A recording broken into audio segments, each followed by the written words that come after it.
And then one day I'm like, I think I'm going to do this thing. I told my folks, I think all mums, they start to worry that I'd be a starving artist. I was like, seriously. And certainly if I'd stayed in India, I don't know, maybe I would have fought through and it would have bubbled up. But equally, I could have been subsumed by what the culture expects of us. When I was at school, I remember a teacher saying, I was like, don't bother, you won't make it. But the thing is with creative is it's a really generic term. What does that even mean in terms of design? Things that we should hold on to is the intervention we have as people. Because every day there's a little doubt that creeps in, touch of imposter syndrome, even now, because the noise of the world gets in. A graphic design meets car show is like, what would that'd be great. That would be interesting. The typography of cars with the love of driving.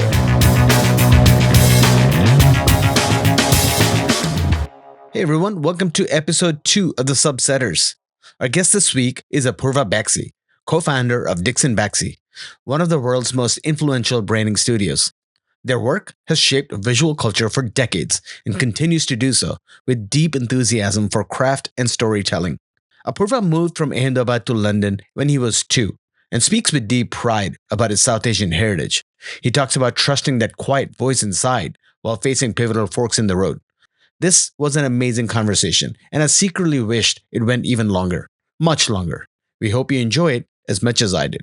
And now, here's Aporva. Yeah, I can see you fine, hear you fine as well. And we've got a good setup here, so hopefully I'm okay as well. That's awesome. Yeah. I can't wait to get into, obviously we all know a little bit about how DixonBaxi operates with the culture and how you nurture talent. So I can't wait to get into all of that. But I'd love to get a sense of what life was for you growing up. What was home like? What did your dad and mom do? I mean, this is going to be slightly different too, because you've spoken enough as a designer, but we're also going to dial in a little bit about your personal background, and you'll share whatever you're comfortable sharing, obviously.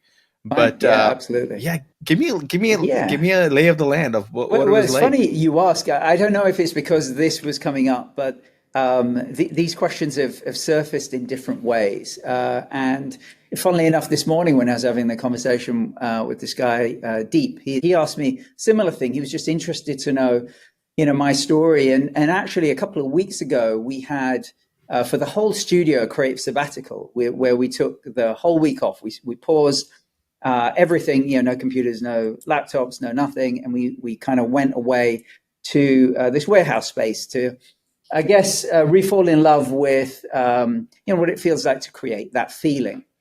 The reason I mention that is that the team gave a series of talks that were very personal. And the talks were not about design. It was things that they were really passionate about. And we got a reflection and a different side to them. And then at the end of the week, Simon and I did our own version of that. We call it Who the Hell Is? So who the hell is Aporva? Who the hell is Simon?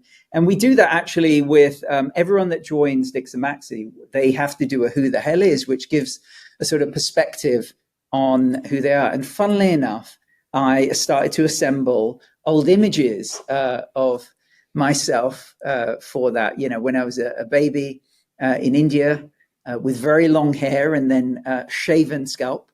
So that's where it began. I was actually born in India. And in a city called Ahmedabad, which is in Gujarat, kind of northwest India. And the funny thing is, I don't remember much of that apart from photos, because my family moved to the UK when I was 2.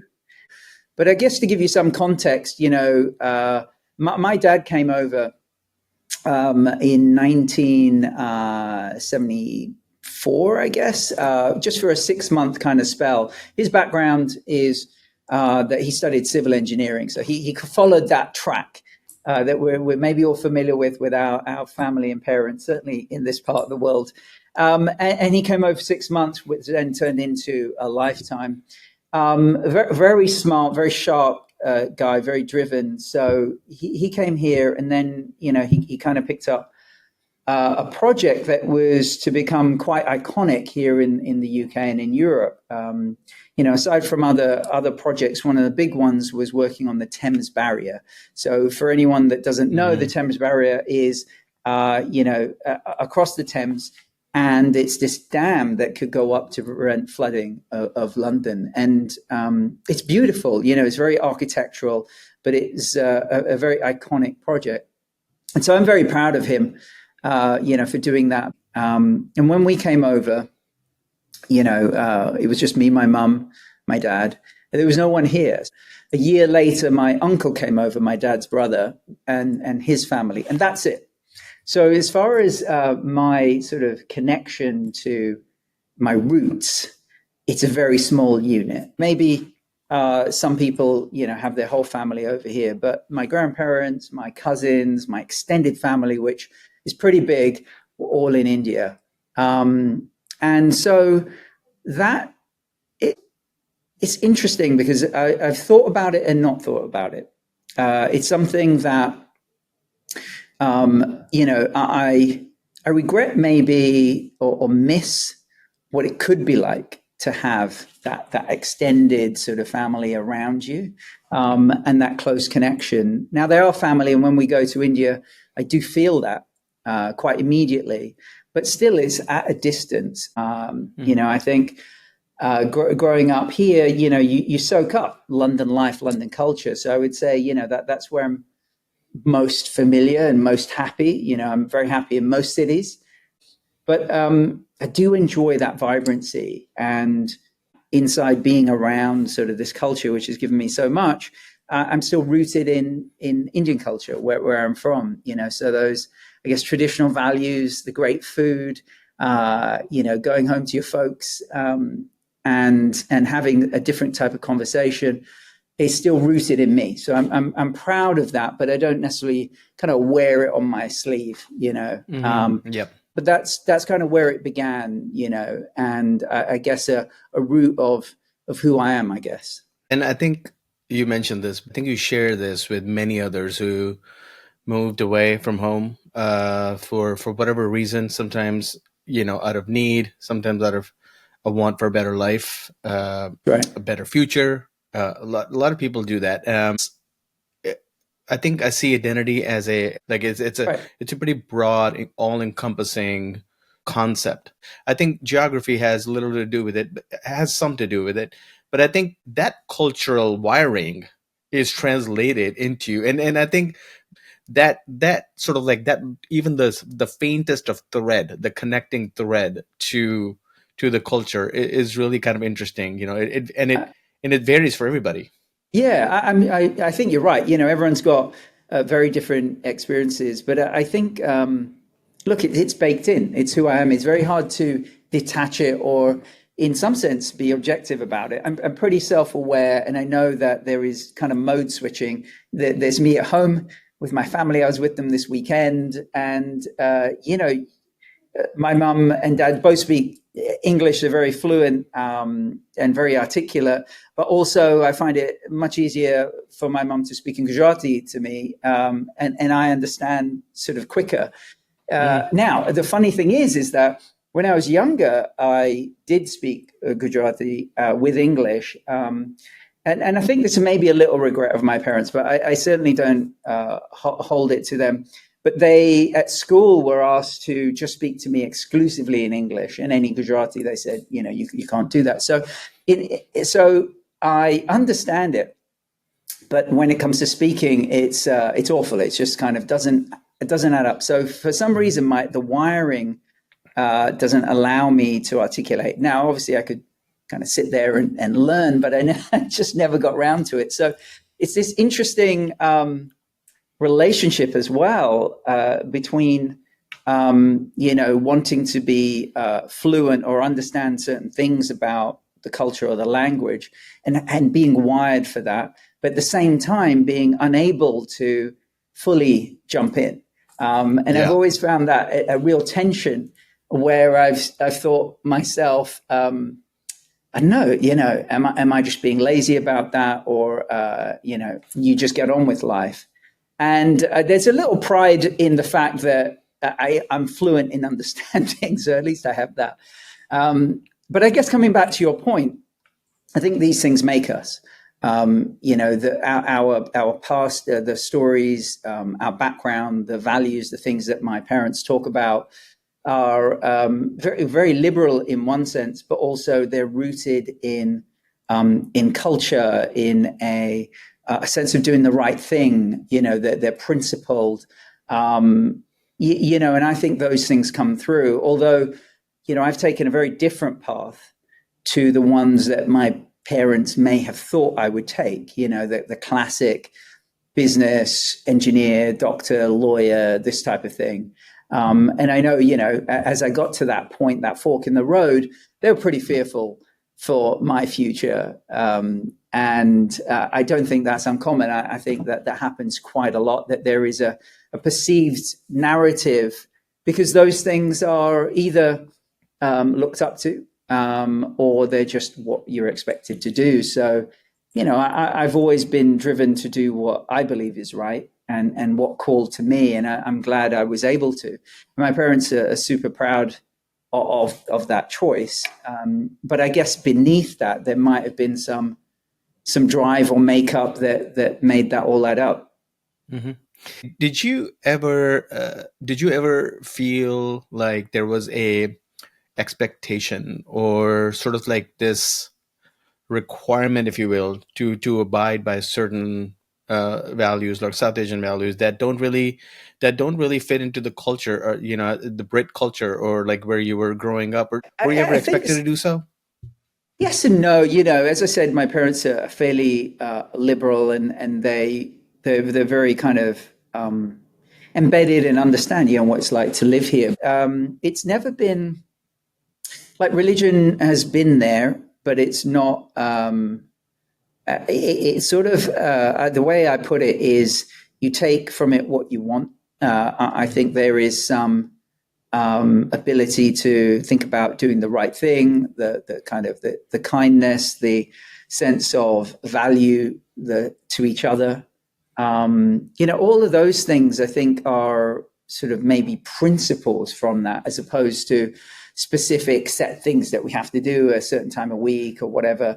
For example, I wear a ring on my index finger here, and folks ask me about that because it's unusual. Yeah, I saw that. Yeah. In terms of styling and so on. Now, the story of it is that it's a citrine stone, that it's open back, so it touches the skin. It sounds a little bit random, but it's been blessed in India. And I wear it partly because my parents would like me to, but also because it's on this finger for a particular reason, because of an astrological reason, with planets and stars and so on and so forth. But it's there as for want of a better way, as a shield, or to protect. And I have a mantra for that I say to myself, kind of that can roll around in my head. And you know what? I think I wear it because my parents, it means a lot to them. Because of that, it means a lot to me. It's sort of become part of what I wear. But also there is some, I guess, some strength, maybe some solace in that. So those things I think surface regardless of location. I think that's the family unit and what they've shared with me. So they're the things I take, and I think they're valuable. They give strength. When you're unsure, or I think that's important. And maybe that's what this upbringing has given me, amongst many other things. That's beautiful. Where UK is different from the US is the UK has a much more robust South Asian population. The diaspora is pretty strong. Yeah. Were you always comfortable with being the brown kid, in and around? Was there ever this feeling that I stick out within this new culture and people that you live amongst? Yeah, I think only on reflection, as opposed to in the moment. It's interesting, the term being a brown person. I think it feels to me quite recent, and I find it a bit weird. I never called myself that. And I wouldn't, even now, I guess I am. I wouldn't identify that. I wouldn't say I'm a brown person. And when it comes up, I always feel a little like, that's weird. Because, and maybe again, you know, maybe I've been fairly lucky. I went to a school called Christchurch School. So it's a Christian school, you know, and I would say there was myself. I struggled to think of another Indian kid, maybe another one. I had a couple of black friends, Elliot and Toussaint, really great guys. Not many others. And funny thing is, as I reflect, I can see, in answer to your question, yeah, I guess percentage-wise, that was the 1% against the 99, but it never felt like that, or is never necessarily made to feel like that, which might feel unusual to some folks, you know, being left out and so on. I'll give you an example. The weird thing is that when you're part of a group and you're seen as a collective, I'd go to school and every morning we'd line up in the assembly in the big hall and sing hymns. Kumbayam and Hallelujah and all this. And I was part of that. And at the time, I guess there wasn't really a conscious sort of difference as to why I should or shouldn't be singing that. So I'd learn about Jesus and so on and so forth. I'd come home and talk about that. It was only towards the end when I was maybe 11 that they said, oh, you guys don't have to do this anymore. You stand at the back. So maybe there was like 8 to 10 of us that didn't, for the reason that actually, you know, we're not Christian. And now that you've asked the question, that was the moment where I felt other. I'm like, what? I've been in the mix all this time. Yeah. Why am I sat here? I couldn't understand it. And I think that obviously they're doing the right thing in a certain sense, but that felt like, you're other than. So it's interesting, the contrast, isn't it? Where you're part of a group and then, you know, you're not part of that group because there's been a realization that maybe you shouldn't be singing hymns or whatever. So I found that. What year is this? Remind us again. What year is this? What year is this happening? I was 5 to 11. So, okay. You know, like starting school, you know, till 11. Before at 12, I moved to North London, and I've never got caught out by being necessarily different, or got caught up in any kind of race-related things. As I can remember, nothing sort of that hung with me, you know? So I think maybe I was pretty lucky, or I just got my head down and right. I was just a nice guy. You definitely seem to be a nice guy. So I think the experience varies from, you know, person to person, but I think there is this shelling up that happens to people when they don't immediately assimilate, or they don't fit in, or they don't belong. They don't feel they belong for reasons, psychological, physical, for whatever reasons. And, you know, I think, you know, race, ethnicity, they all play a part. I mean, I think also a lot of it is where your surroundings, like how open of a society are you living within. So I definitely wanted to understand your psychology when you were growing up. Yeah, it's the funny thing is that it's sort of become not in any way negative, but the fact that I notice you know, rooms that are imbalanced way more as I've gotten older. You know, certainly when I kind of graduated and had a job and was in, you know, meeting rooms with clients and so on. Sure, I'd be the only Indian guy, you know. Sometimes even now say to my wife, you know, I'm somewhere and I'm like, hey, you know, look at the mix here, and that there is very little mix. So maybe I notice it more, partly because, you know, our studio is very diverse, 18 different nationalities and backgrounds and so on. But certainly when I was younger, you know, it didn't really bother me maybe or kind of be on my radar as much until maybe I was in college, which is 16 to 18 for us here.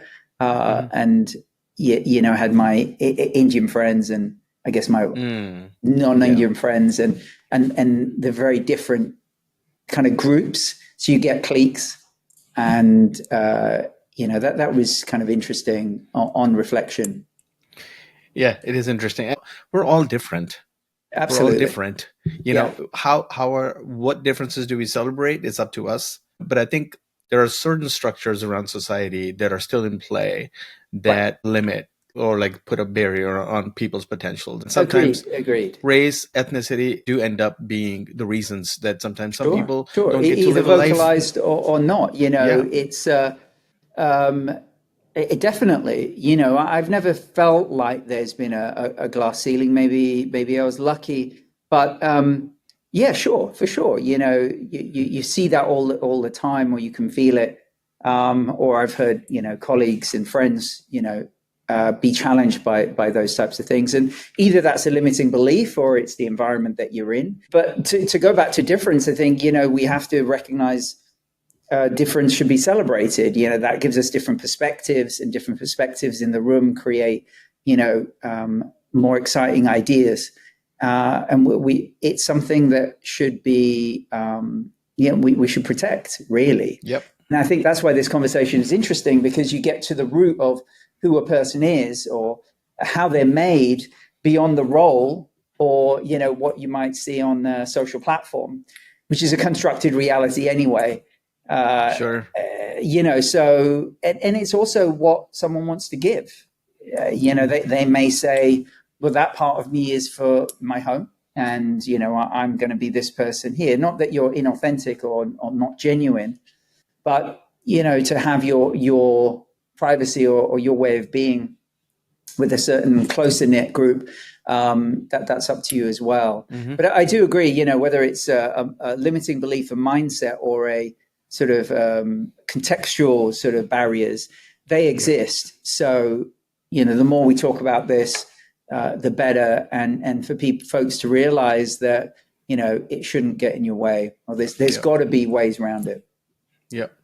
So I want to pivot a little bit. So when does art make its way into your life? What kind of influences did you have? Sure. Well, look, I think art probably at its root came to me through my dad, I would say, in both music, Indian classical music, and he had a broad sort of record collection, so that would play. I think that probably was a soundtrack to those early years. And then I would say through film, now this is, I was like, yuck. So this is like Disney films, Fantasia as an example, or that type of stuff. I think in terms of those formative years, and I think anyone could recognize this, it's got to be Lego and the ability to build things. And then very early on, I think, I was drawing, as maybe all 5 or 6 years old guys do. I don't know, I was drawing cars, but I was just like, there's a Lotus Esprit Turbo, which is the, famously in James Bond film, but it's the white one that goes underwater. I love the Lotus Esprit. Right. Classic car, and beautiful lines, and it felt futuristic. So I would just draw versions of that over and over again. And so X decades later, those things still feel formative to me.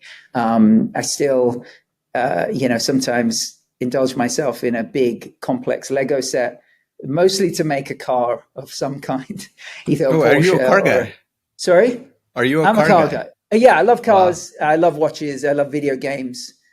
Those types of things are baked in. I would say also, at a young age, video games, the original Nintendo Game & Watches were very much part of that. So in those early years, I would say a confluence of those things.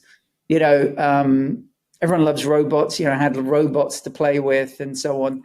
It's funny though, like they think, they're often things that you leave behind in childhood.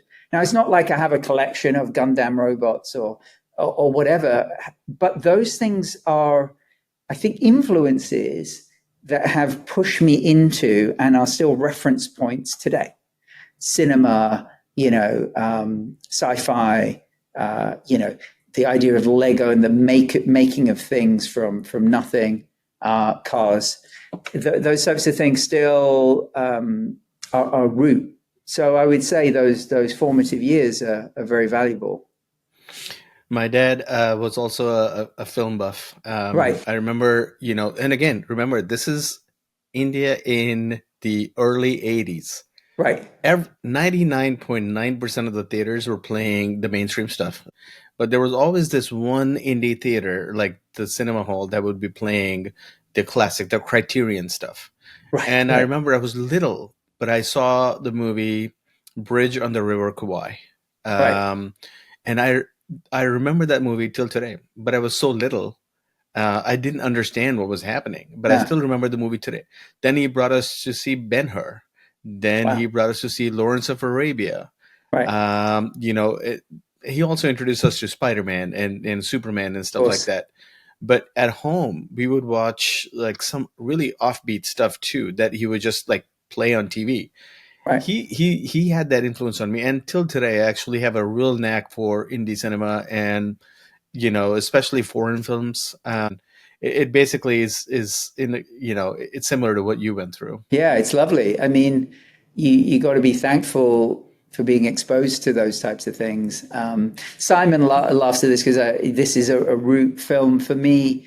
But when I was 10, my uncle was in town and he took me to the cinema to see Tron in 1982. So I was 10 that time. And again, like you said, I didn't actually understand what I was seeing, but I was so visually drawn to it. Again, it's been a reference point throughout my life. And for many, I think it's the inception of computer graphics. It kind of, inspired many artists. But that is a moment when I realized that I was drawn to images. And I've studied that film so much, the artistry of the concept artist Sid Mead, to the computer graphics, how it was made, all of that sort of stuff. And what's amazing about it is that it was ahead of its time, and it was inventing a future of filmmaking in a sense. And I love that. Some argue the story is very thin and those types of things. But leaving that aside, as a visual spectacle, it really kind of made his mark on me. And I say that felt like the turning point to this world, this That's direction. Awesome. You must be a mind reader, because that was my next topic to discuss to you about, because I read about that you got exposed to movie Tron, and your uncle. Right. Now this uncle, like, is he just like a regular guy? Like, is he Space Odyssey, Interstellar kind of guy, or no? He's just like, hey, there's a cool movie, let's go see it. Yeah, I think it was that. I was 10, this is on. He was in town from India for a month or so, and I really got on with him. I think he had a vibrancy. His name's Uday, and I always remember him being someone I could relate to. I was 10. I don't know how old he was, 26, 28. The cool uncle, yeah. Yeah, the cool uncle. And no, we just went to see it. Don't know how. I remember the big cinema. We sat and watched it. I never understood it. I didn't know what was going on. But the images are indelible. And then that was it. I don't think I ever saw another film with him per se. It was that one. So thanks to him, we're here. So I think the idea of movies like Tron or Space Odyssey, or even Interstellar, I think the idea of a brand new future that doesn't exist is quite seductive, right? Especially to a 10-year-old who has a really imaginative brain, and they're really trying to find something new or like imagine something new, and these movies are just like fodder, right, for that kind of stuff. Did that open up a box for you as far as like a creative is concerned? I mean, you put it so beautifully. At that age, I wouldn't have had the vocabulary to articulate it so eloquently. You know what? I would love to say that it made me get my Super 8 camera out, and I was kind of making movies at a young age. I did. My folks did have a VHS camera, so I did kind of make stuff. But it really, that period I wouldn't call my most artistic. It was really when I got into college from 16 to 18 that it really started to kind of, I started to pursue that. So I would say that, Tron really started having an effect on me later in life. I'd literally try and draw from it, whether I was shooting a commercial or doing some typography or, a piece of design. There was a futuristic quality that I really enjoyed. The same with 2001 Space Odyssey. That was a formative film. Again, my dad showed me that when I was young. Didn't understand what was going on, but I've seen it many times. In fact, I just saw it recently with a reissued 70mm print, and it's still just the most stunning piece of kind of art or film. Kubrick, his level of perfection is phenomenal. So those things are certainly inspiring. But yeah, I think it was later that I picked up on those motifs.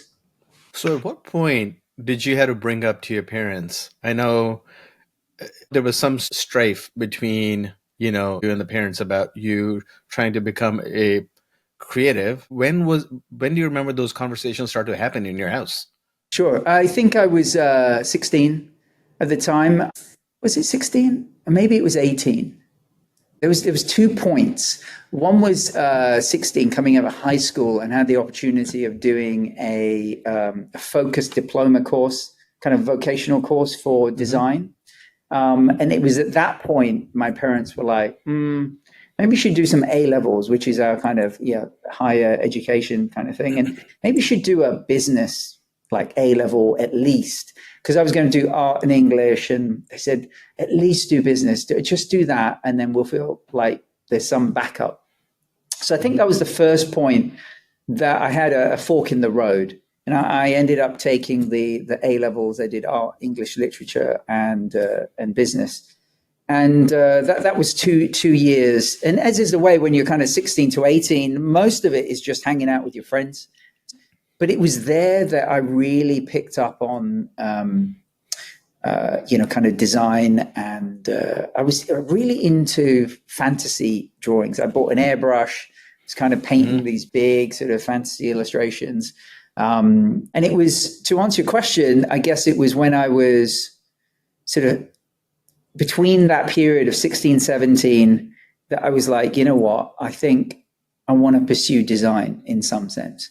And I remember deciding, I have these moments in my life that are forks in the road where I have this internal conversation. And then one day I'm like, you know what, I think I'm going to do this thing.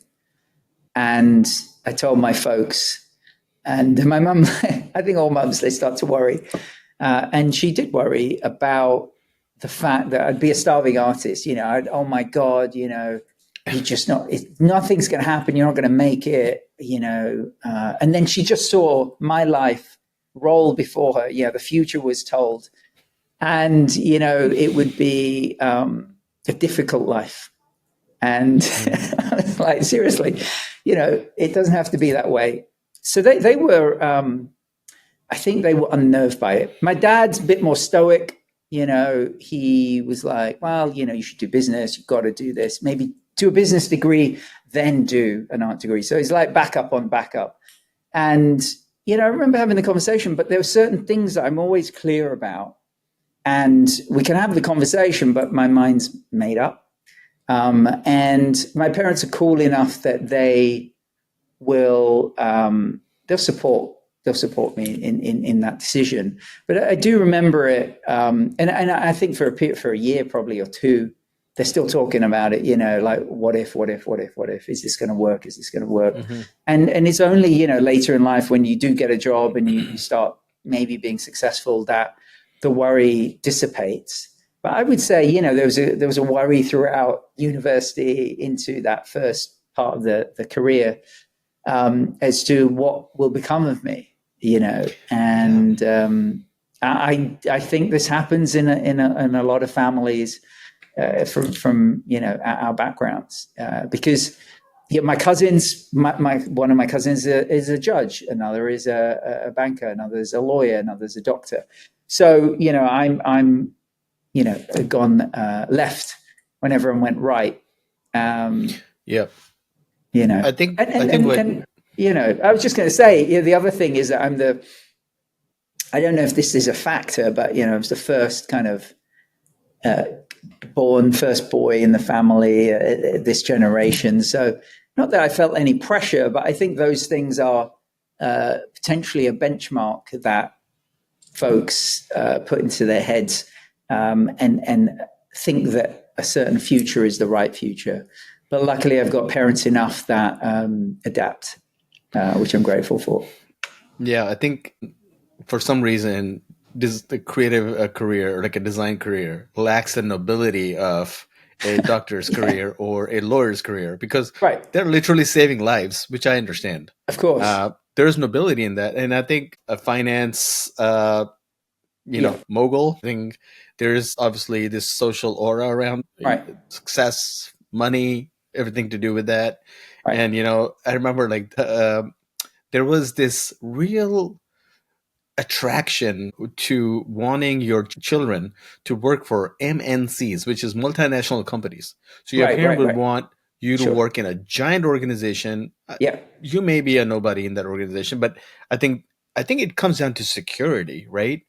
Safety. I think especially in a resource-strapped country like India, or even the region itself is resource-strapped. But the idea of safety is offered with those bigger boats, which is these organizations. And I think everybody needs a doctor, so their thinking is pretty simple in that way. I agree with what you're saying, but also there's academic success, quantifiable success of those subjects and those occupations is also something to take pride in. You're smart. It shows a level of intelligence to make it.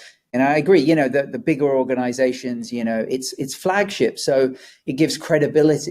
And you're right. I think on the root of that is future security, and also design isn't necessarily something that is as deeply part of education in India. You have the Institute of Design in Ahmedabad, and I think they do a fantastic job. But you rewind back 20 or so years, and even more recently, maybe a decade ago and maybe 5 years ago, but there's such an appetite for it now. But you rewind, and it was not regarded as an occupation either that's viable or that is lucrative. You'd get these amazing sign painters or the big Bollywood posters, stunning bits of art, but not called art, not even necessarily commercial applied art, but still very talented people making that. And I think the value of it was way less than any of these other occupations. So I think in that cultural context, there's the beauty of Indian art, and through music, through sculpture, through painting, and so on. But when it came to commercial art, it didn't really stack up as something that was viable. And certainly, if I'd stayed in India, I don't know, maybe I would have fought through, and it would have bubbled up, and we'd led the charge there. But equally, I could have been subsumed by what the culture kind of needs of us, or expects of us. So I think there was a sense of liberation here to break out of that. Yeah, absolutely. Yeah, I think the whole industry of art and creativity, especially in the earlier years in India, when I was growing up, at least, if you saw a painter, you would call them an artist. But I think certain artists, they made their way into films. You would see their work in films. People would actually be talking about art in films. This painting and this artist, which was kind of really interesting to see.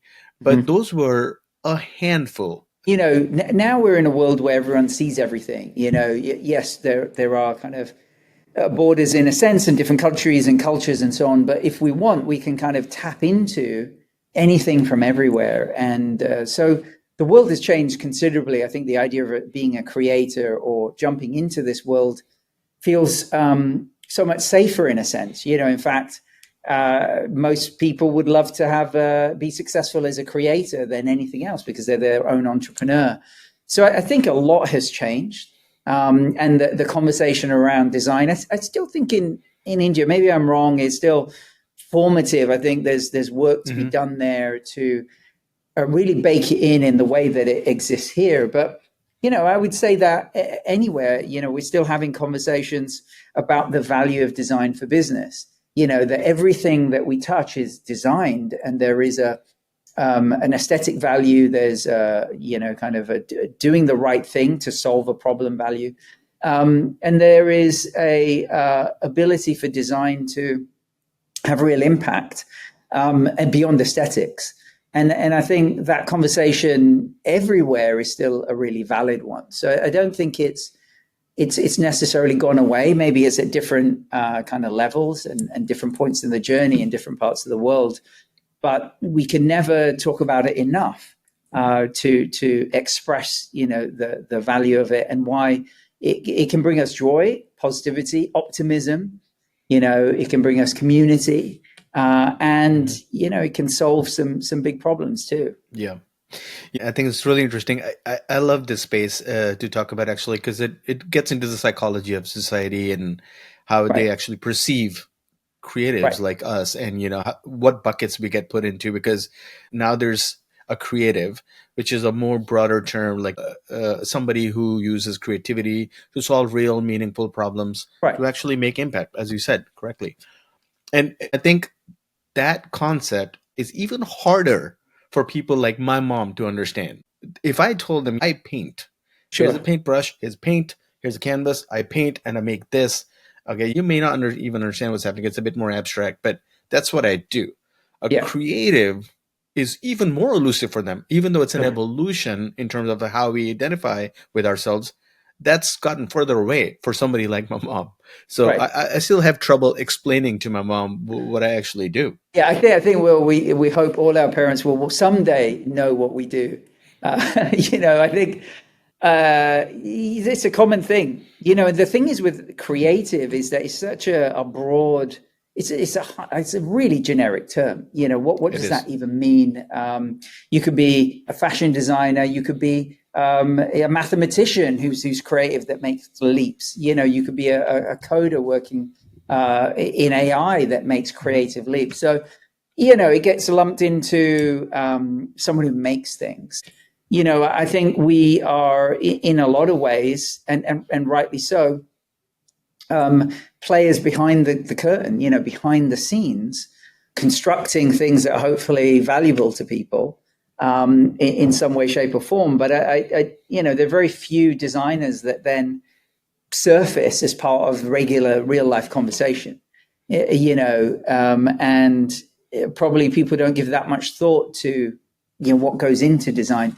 Fashion, I think, has done a really good job of it. It's not necessarily design, but the idea that a creative director, puts those shows together and tells that story.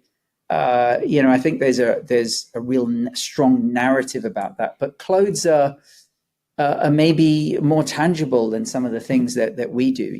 Whether it's an app or a TV service or a team. I think some of the things that may be more tangible for people are things like AC Milan behind me. Being part of culture. Designing something that's loved by millions, is worn by people.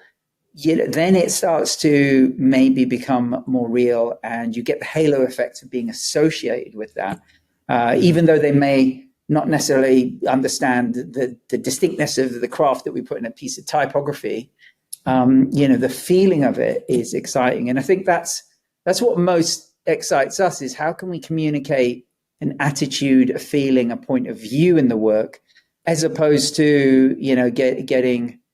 They feel the craft, they feel the care, they feel the attitude, but they don't necessarily need to break it into its component parts. That's for our community to do, and kind of, pour over.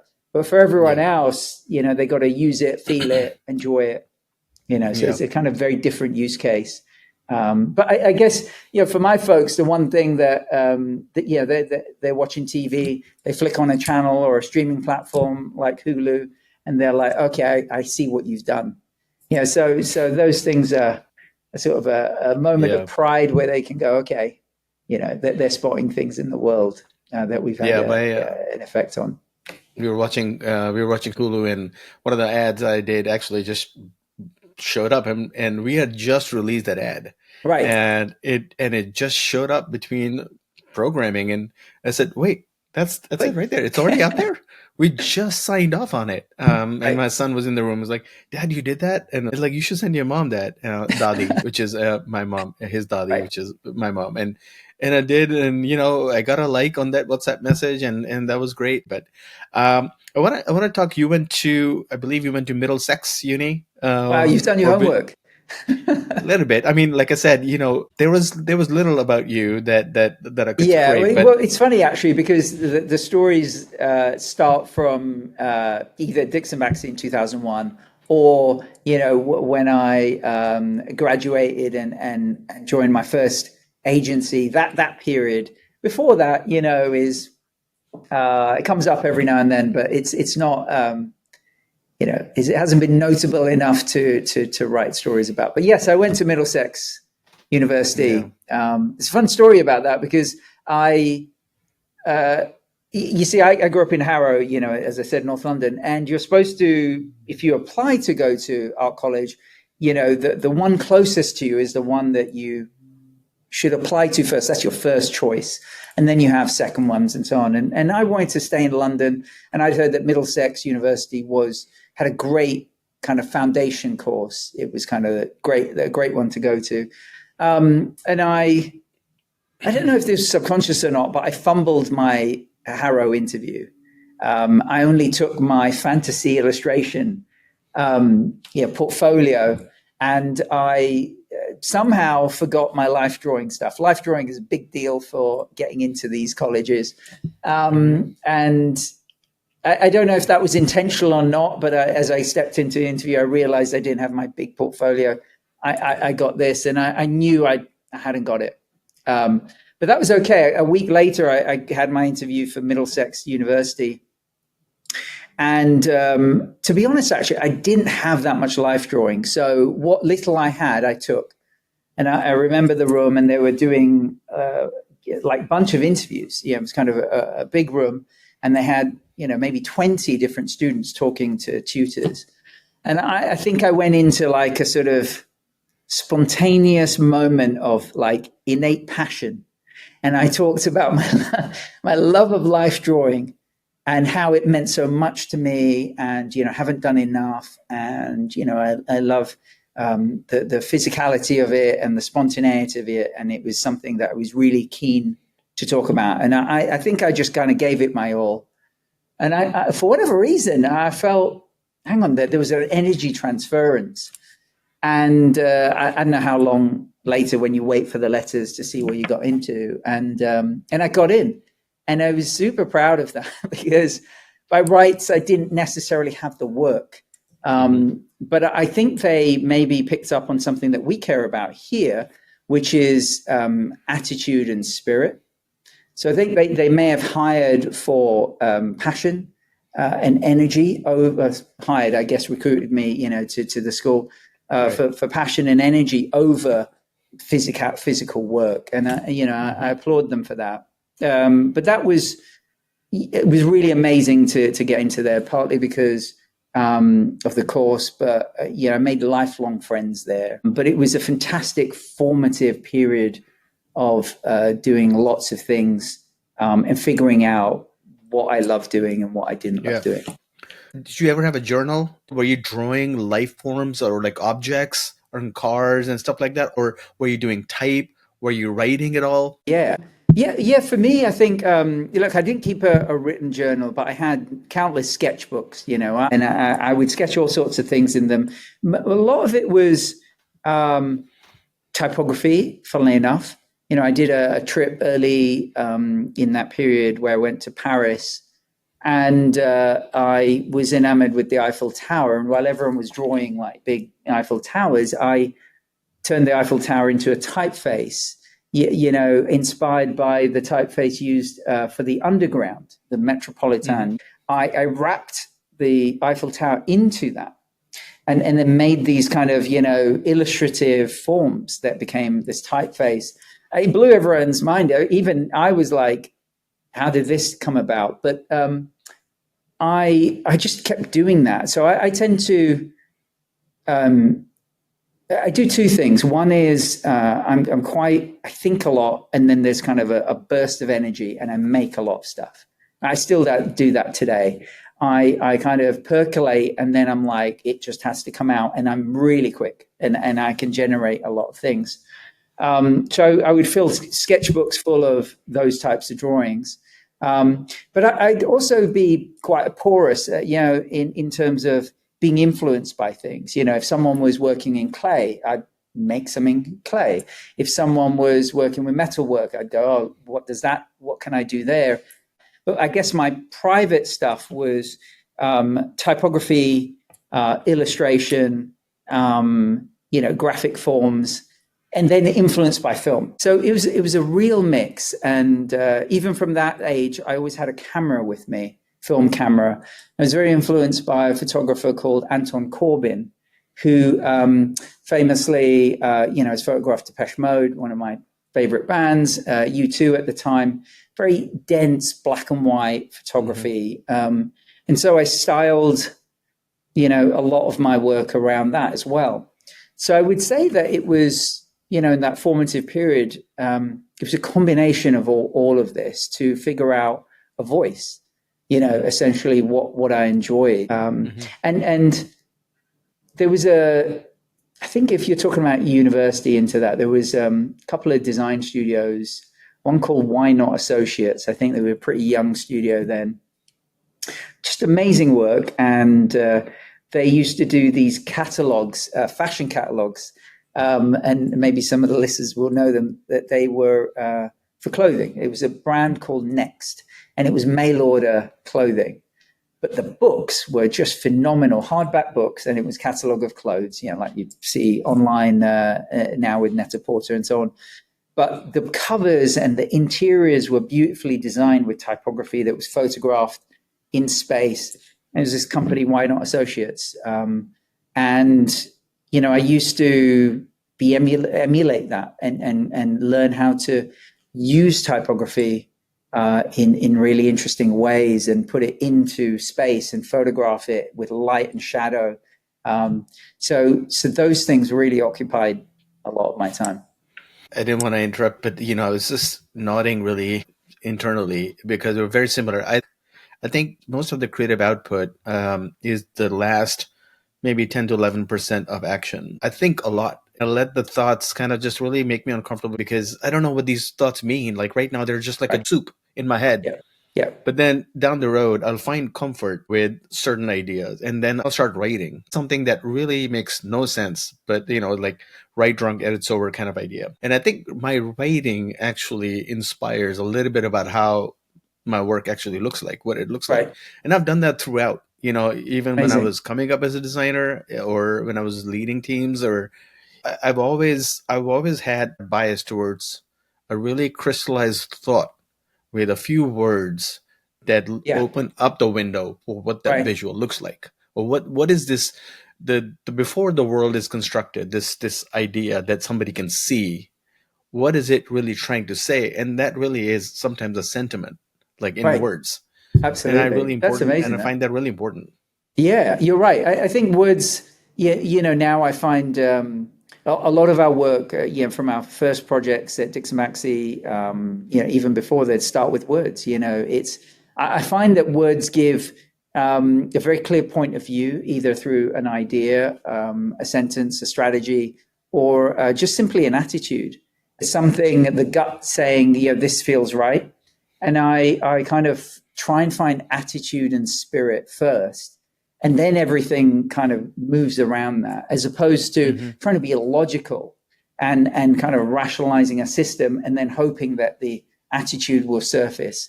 I find it easier to go the other way. And I think that's maybe what you're finding is the welling up of an idea that you can describe in brevity in a way that then becomes a launch pad for lots of things. Yeah. I want to talk about DixonBaxi too, because You know what? I mean, I think this we're having way too much fun, but I know you have a business to run and whatnot. That's all right. We got other rooms that folks can hang out in. That's great. So today, there's a part of your story that you shared that doesn't exist, and I think I'm really excited that we were able to get into that because the story is so important. It actually where you've been will help you figure out where you will go or want to go. But to understand a little bit of your story is actually quite cool. You've definitely drawn that out. So no, I appreciate the questions. It's not talked about in the way that you have, and those questions just don't surface. Yeah. So you graduated, and then you found your way to Attic, right, with James Somerville? Yeah. Well, actually, I mean, I did a couple of internships, and at one, a company called Michael Peters. That's right. Yeah, I met a chap called Ben Tomlinson, and he knew a guy called Simon Dixon, and I kind of was like, Ben said, you should meet this guy. He's coming down to London. They're starting a small studio, expanding, starting more small studio. You should see them. But I had another internship lined up at Saatchi & Saatchi. And so I went and did that. And then I was flicking through Creative Review, which is kind of like a magazine here. Sure. And I saw Attic, and they'd done a cover for an EMI, album. I was like, oh, actually, this is pretty cool. I should give them a call. And this was another fork in the road for me. At the same time, I was an intern at Saatchi & Saatchi, but I got to the work I did ended up as a campaign to launch a car, funnily enough. So they were like, hey, do you want a job? And I was like, wow, that's cool. This is the thing where, you talked earlier about folks being happy to be part of a bigger organization. I said to my folks, Saatchi & Saatchi want to hire me. They knew the name, and they were pretty excited about that. But at the same time, I went to see Simon, and this is our kind of 30-year story. So 30 years ago, this year, I met Simon, and I went in for a half an hour chat, which turned into a couple of hours, and we talked about film and everything that we had a chat about before, 2001 and Tron and comics and all of this, and we just got on. And they weren't hiring; they just hired someone, a young kid, and unfortunately for that kid, they said, "Hey, I think we made a mistake. We're going to hire someone else." So I really don't know who that is, and I apologize in behalf of everyone, but they hired me instead. So I was the first employee in the London office of Attic. So yeah, that was just an amazing period. And the reason I chose that, the fork in the road, was Saatchi & Saatchi, more money, prestige, big ad agency, small, didn't really know them, agency just blossoming. It was the work. I saw the work on the wall, I saw the posters, and I'm like, they are mind-blowing. I want to do that. So creativity won, not money or anything like that. So I went there, and it was a roller coaster, I've got to say. It's very different time, very different era to where we are now. It was work, school of hard knocks. There was really, just the intention of just making cool work, just make cool work, make great work. But great wasn't necessarily ever articulated. It would just keep going until somehow it feels cool. And I've got to say, it was hard. I wouldn't say it was necessarily the healthiest environment for work, because we just work 24 hours a day, just work all the time. But it was definitely a formative period. That company grew to have 5 studios across the world. I got to work in London for a period. Sci went to New York to open that. Then San Francisco. I was lucky enough to go to Sydney, then New York. So we worked together probably for 9 months to 12 months, and then he jetted off. And then we worked in different studios as creative directors, creative leads for, I was there for like 6-7 years. And you were in New York for a couple of years as well, right? That's right. Yeah, great. I love the city. I was just there a couple of weeks ago, actually for a brief thing with the Art Directors Club. Actually, That's right. I'm on the board there, which is very exciting. And Congrats, yes. so yeah, I lived in New York, 99 to 2001, just before we started DixonBaxi. So a great period. So returning to England, was that always in the back of your mind? I mean, obviously, you have your whole life here. Is that Sure. when you want to return to, or was there something more culturally as a creative that brought you back? It was DixonBaxi that brought me back. I Okay. was in New York. I was the creative director across the both studios, actually, the US. At a very young age, I really didn't have the qualifications. They were very cool at giving tons of responsibility to very young people.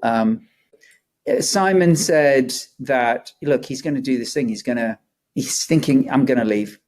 And he reached out and said, look, I'm going to do this, but the only person I want to do it with, work with, is you. Would you be up for that? And another fork in the road. I hummed and hawed, I'm like, I'm doing really well in New York. It's going through a turbulent time. The company, it was post 9/11. Things had kind of dramatically shifted.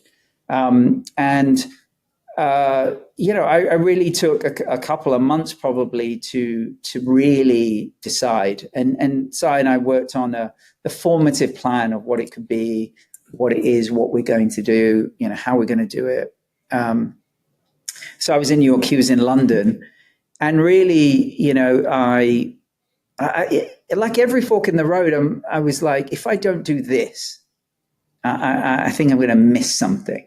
Yeah. So if I don't take the choice of going for the creative first, I'm going to miss something. It's the seat of creativity. Yep. And if I don't do DixonBaxi, I think I'm going to miss out. And Si and I have a healthy competition anyway, so I wanted to be part of that journey. We truly admire each other. We're kind of like brothers in a sense, but I think as a creative, he's a phenomenal force, and I think we just worked super well together. We're kind of like a rowing team, that push and pull. And so that was it, really. I came back because of the company, not necessarily to come home. Mm-hmm. And that was the beginning of this company. Was there a part of you that wanted to stay in New York if things are turned out differently a little bit? Would I have stayed? Yeah, I would have. I think I really did enjoy the city. I think there is an intensity to it, and I think I could have been successful there. I knew a lot of people, had influence in the creative community, but equally, I think the opportunity to do something new was exciting. 7 years of that, and the biggest thing was control. Do it your own way. I've done it for someone else. Now was the time to figure out if we could do it for ourselves and do the type of design that we wanted to do and refine our voice in that. So they were kind of root driving factors. Yeah. And it's funny because it almost seems like, we know in DixonBaxi now, 20 years in the making of an overnight success, right? I mean, I think you just look at it and you're like, wow, you guys have got here. And we don't realize that, and from what I read, at least, like, in the beginning, it was just you and Simon answering the phones. Like if somebody called, you would either get you or Simon actually pick up the phone. Yeah. The founders of DixonBaxi. We didn't hire anyone for years. We just come from a company that had 200 plus people, so hugely successful, and that was very exciting. But even at that young age, as we had become creative directors and so on, we were further and further away from creating the work, but also the relationship with the client. And so when we started DixonBaxi, we said we were going to be two, and you'd meet the A team, basically. You would work with us, we'd develop the strategy, the design, we'd make the design, we'd finish it, or we'd partner with people. It's so much more common now. We'd partner with collaborators to make things at scale. And so we were we kind of were pretty stubborn about it for maybe 5-6 years. And either we brought freelance experts in, or we partnered with really talented people to build out systems that we couldn't make ourselves. And the reason for that was a purity of vision. The mechanics of running a studio weren't there. It was just, ourselves. And we really put everything into it. It's a very different organization now. Right. Different company. I enjoy having the team that we have, actually. I think it's super, super cool. But at that time, it felt the right thing to do. It made it very hard. You'd go see a client, and they'll be, you take notes, and then they'll be like, "Oh, but your team can do that." And we're like, "We have to remind you, there's just us." So you have to run back, do the work, and so it afforded us freedoms, but it meant that it was pretty full on for quite some time. Right, and it knows no account people, no strat people. It was just nothing. design. Design was a strategy, and design That's right. was selling with what you were making because you were actually pouring yourself into it. That's what Absolutely, was selling. yeah. I mean, we began the company by showing no work. We took nothing from our past, and we started DixonBaxi with a clean slate, with a set of principles. And in terms of strategy, we would work with some strategists to help us. So we'd have our core skill set, right? Design, directing commercials, strategy, that type of stuff. And we were very clear that we wanted to work at scale. So previously we were working at scale on large businesses, doing all sorts of things from concept cars to interactive TV back in the day. So, large scale things, and we didn't want to lose that. We just didn't want the scale of team. But look, as we started getting bigger work, we just hooked up with a few more people. But I would say it was always a small squad. If it was experts, there was a team of 5 or 6 that just helped us, support us. A producer, a motion creative, and so on. But yeah, in terms of payroll, just me and Sai. That's fantastic. You're doing well. You're getting more clients. How did the transition from becoming a designer into a leader? What was that transition like for you? Well, just a couple of things there. Rewinding to that formative years at Attic. I was a junior designer, at year 1, and I was the creative director by year 3. At a super young age, and when we were in those teams, each studio was about 45 people. So, School of Hard Knocks, I had to be a leader there. I wasn't making everything. I had a team. So, at 26, 27, 28, I had a team of 15 designers, with my MD, a studio of 40, responsible for, getting the work, winning the work, and so on. So that was there very early on. Now, I wouldn't say I was amazing at it. I didn't necessarily have the emotional intelligent range that I have now to understand, how to deal with people. And it was a very different time and era, and I made a heap of mistakes along the way. And when we were 2, obviously we didn't have that. So we held on to control. We were making everything, like you say. Mm-hmm. I think, now maybe we're more and more visible for different reasons, but we were never short of projects and clients. Our first one was here in the UK, MTV. We had them for 5 years, then Viacom, then a whole slew of, TV channel launches, into stuff in India with Star and Times of India, into, big American kind of franchises, into Premier League and so on. But I guess the transition took a little while, I've got to say, because we went from 2 to having a team of experts, freelancers essentially. So it wasn't a hired team, that was kind of a slower growth. And then because we had probably 20, 30 people, that we had, because the projects were of that scale, Telemundo and, Star India, a whole bunch of things. And I think there was a period where we had to relearn how to be a leader, or a different management style. And I think that's an important thing for anyone to realize, that just because you're a great designer or subject expert doesn't mean you put the same amount of time into leadership. or you can be motivational, you can be inspiring, and you can do all those things. But there's a difference, and certainly now, a difference in the need for empathy, emotional intelligence, and so on. So I'd say there was a sort of a turning circle from the School of Hard Knocks world that we came from, the era of that, which is a very different time, the early 2000s into the late 2000s, to the last decade.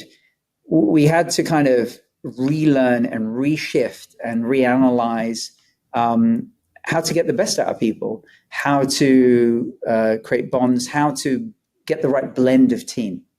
Because some were sort of inherited, they were experts, freelancers that we decided to bring on, super talented people, but almost sort of this ragtag bunch of really strong people that somehow was able to make great work. And then I would say that, over time, we've really, over the last maybe 7-8 years, it continues to refine, just found this amazing blend of people where everyone's super genuine, authentic, and they work really well together. Everyone's in it for the right reason. And I think we've always had a purpose, which is how to make great work. But I think everyone's excited about, the bigger themes of community, collaboration, contribution, how we make great work together. Yeah. So I think, to cut a long story short, I would say there's eras, management style eras, and the learning of how to be a good leader or letting go is a process of practice, a process of trust, a process of relearning and rewiring the self. I think that comes back to going back to some of those core values we talked about at the beginning. And I think both Sai and myself have spent a lot of time on ourselves, whether that's through, our own work or, just through trying things to figure out the best way of being, the right kind of, co-founder and leader. Yeah, the whole leadership aspect, I think, it's sort of like the skills are accumulated over time, generally speaking, right? I mean, yeah. So there's a reason becoming a good leader does take time. But, we also sometimes conflate and confuse leadership with success. Like if somebody climbs a ladder too often, you automatically think, if you don't know the person, you think they're a leader in the world. I mean, you kind of just call them a leader. Again, it's also a loose term. It's just like creative, right? I mean, it's loose. I used to tell this to my team, like leadership is a burden. It's a burden of other people that you take on to make sure that they feel seen and heard, and Absolutely. they are growing and evolving in what they need, especially in a professional setting. Obviously, you can be a leader in the community, outside the work as well. You can be a leader in different places, but at work, it's a burden you have to take on for other people's well-being. Sure. Yeah, you do. You have to be. You have to create the space. Our role is to create the space for others to thrive and succeed, for them to create the best work. It's also to be an anchor, to be a point of confidence. If you exude a sense of calm confidence, that settles the team, right? Whatever's happening, and that takes time to learn.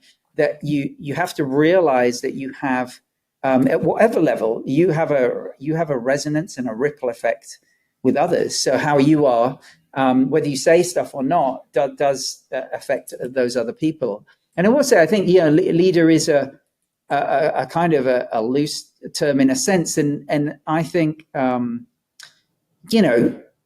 there's lots of people in the team, from our junior creatives to our most senior, to our strategists and so on, that all function in a leadership position in different parts and different moments of their day.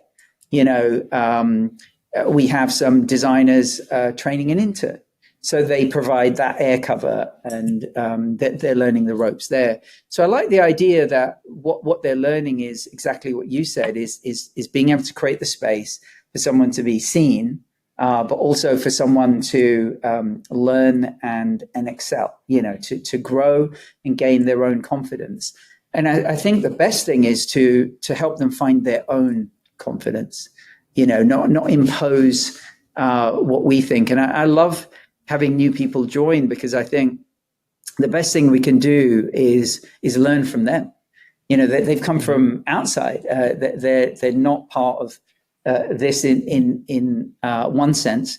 And so we can absorb that and grow and learn in a deeper way. And I think that's a big part of, I guess, any form of leadership, is to actually be quite porous and never, stop being or think you're always right. That's 100% true, and that's amazing. This may be cliche. Everybody talks about AI. I think what the future looks like, we're not sure about, but I think it almost feels like a fork in the road for all of us. It feels like a whole new chapter has begun. Given this context, what does design leadership look like in the future? Right. It's a good question. I mean, AI is the first question that we get asked, or I get asked, either by clients or colleagues.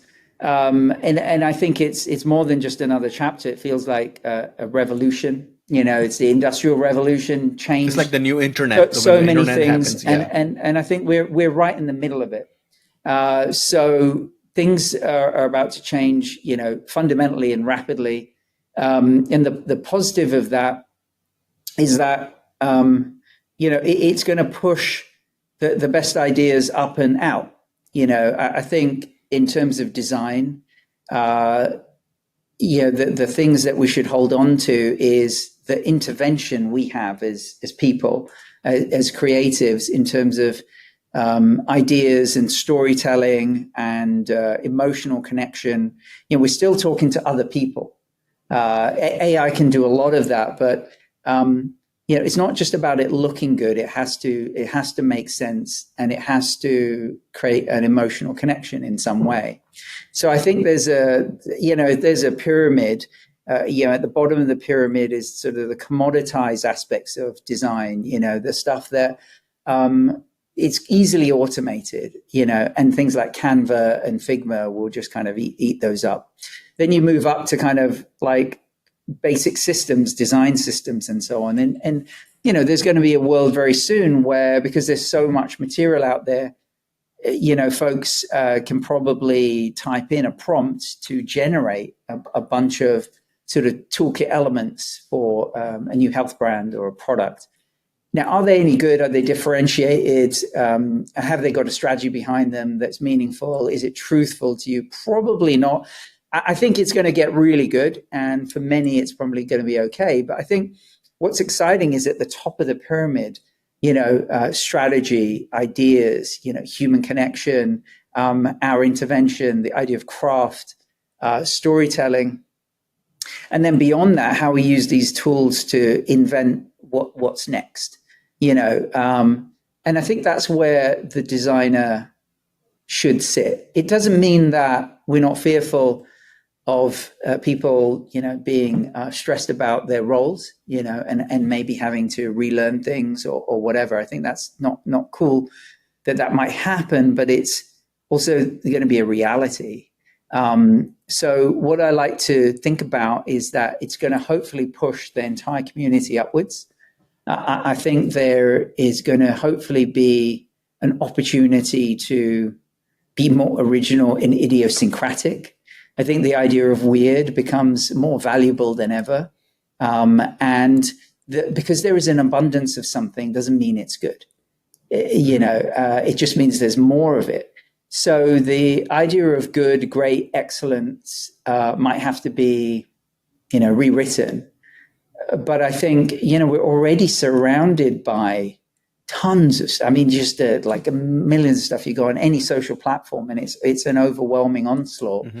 And then you look at platforms like Behance or Pinterest or wherever, and there is beautiful work on there, but it starts to become noise, and it things that have a point of view and that are distinctly different. I think are going to win, and that's where we have to play. Because it's not going away. I think there's a question about the ethical use of AI. It's going to be so normalized that maybe won't be an issue. But I think, how we use AI, what we use it to make, how transparent we are about it.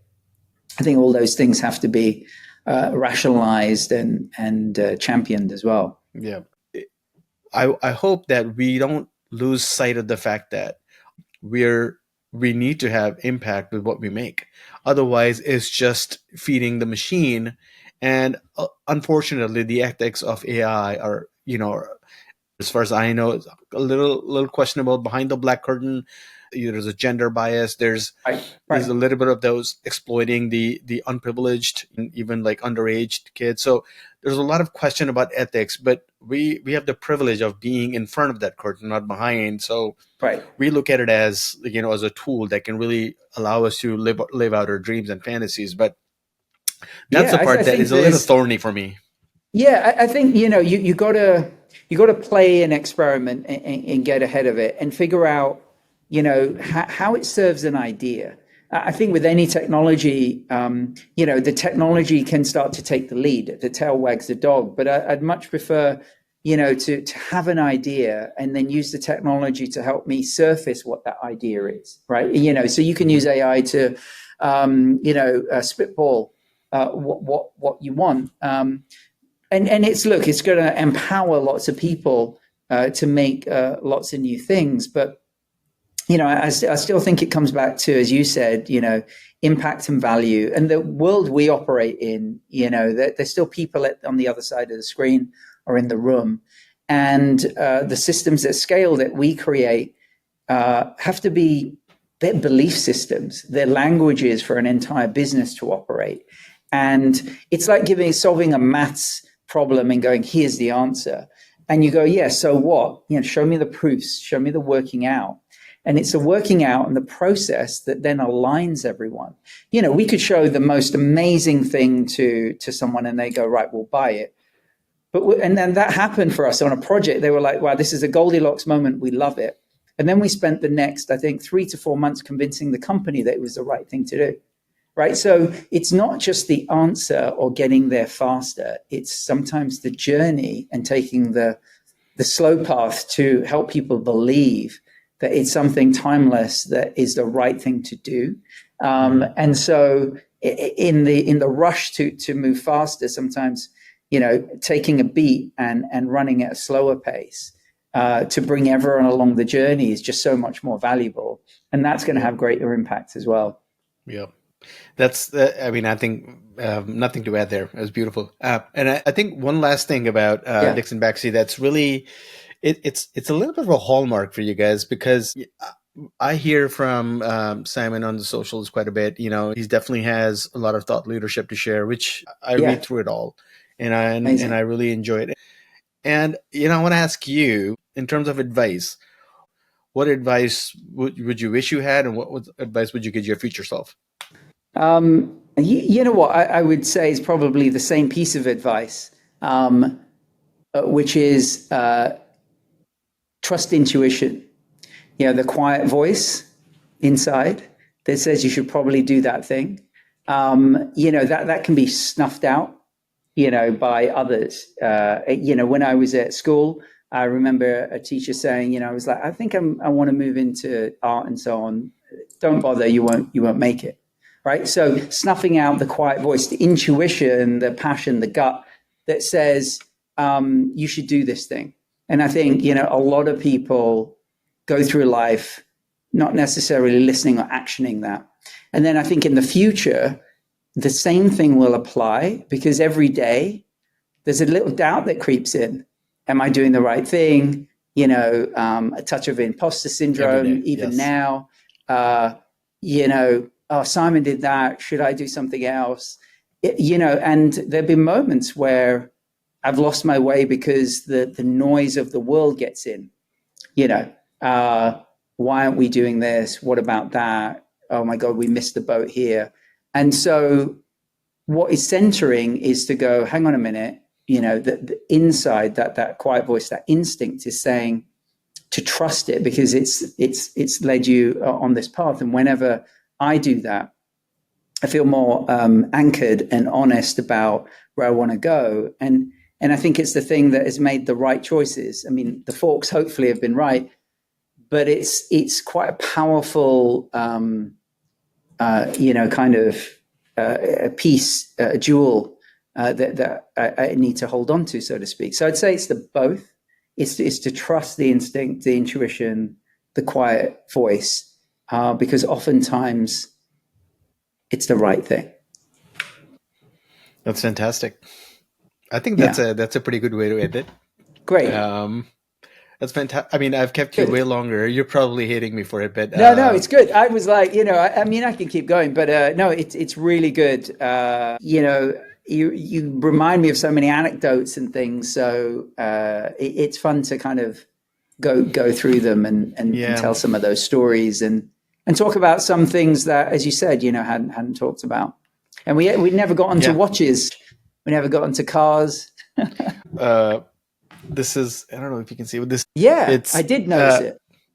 Is it? What is it? A Swatch? No, it is a Swatch. They just came up with it. I still love the classic sort of like Casio data bank, like with the calculator. I love those. I have a few of those, and the G-Shocks and all sorts. Yeah, the gold one, the gold bracelet with the classic data bank stuff. Yeah, and cars. I'm in fact, I have a bias for European cars. Yeah. The Lancia Evo and like the hatchbacks. And I keep telling my son, my son loves the muscle stuff. And I told him, like, if you're in the driver's seat, there should be something about the car that makes you feel like you're connected to it. Yeah. The way the steering feels, and the car should feel like a glove around you. Yeah. Right. Yeah, and it absolutely. doesn't matter the parts that make up the car, the horsepower. I mean, that's why. I mean, there's a reason the Miata, even the old ones, like they only have 130, 140 horsepower. They're not that fast. Yeah. But they're icons because of they understood what the driver should feel like when they're driving. It's a classic driver's car. I've always tried to steer towards those. I have fond memory. I haven't had tons of cars, but the ones I have, I've tried to get little icons of the period. I had a Peugeot 205. I don't know if you know what they are, but Peugeot 205 GTI. So it was like the kind of classic hot hatch. Then I went to the States, came back, but then I got an Audi TT. I saw the concept car of that in San Francisco in a motor show, and I'm like, oh my God, I'm getting one of those. Designed by J. Mays, just beautiful.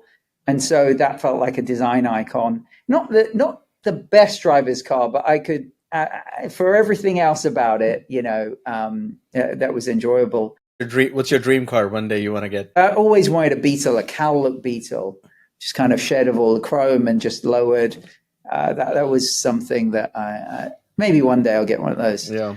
The show Top Gear, Hammond and James Clarkson always butted head because Hammond was all American in his taste. Right. And Jeremy Clarkson would always like beat him up for that because I know, he liked the Dodge Chargers and stuff like that. That's I wonder what graphic design meets car show is like. Wouldn't that be great? That would be interesting, the craft and care of car design mixed with, or the typography of cars with the love of driving. Yeah. That would be interesting. Yeah.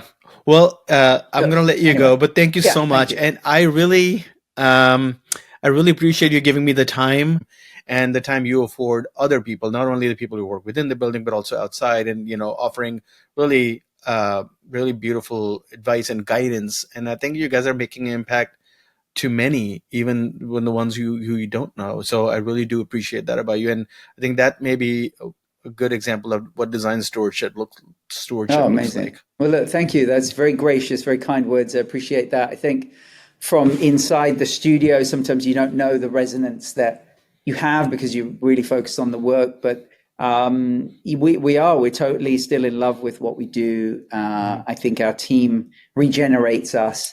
There's always the next thing to look forward to. So although we've looked back, we're always like, well, what next? What next? So, excited for that. But I think, we really do subscribe to the idea of being as open source as possible and as generous. And to hear that does resonate is really cool. So thanks for that. And look, I appreciate you reaching out. I really love talking to you, and I really appreciate what you're doing. That takes a lot of effort and commitment, a real focus. So, to build out these narratives is an important thing, and fully support you in that. Thank you so much. So thanks so much. And now, on to you. I want to thank you for spending this time with us. It truly means a lot. If you've enjoyed this and the conversation so far, stay close. We've got more stories coming, shaped by courage, failures, the highs, the lows, and all the syndromes that run our lives, all seen through a South Asian lens. Share your thoughts below, subscribe to the podcast, and we will see you soon. Until then, peace.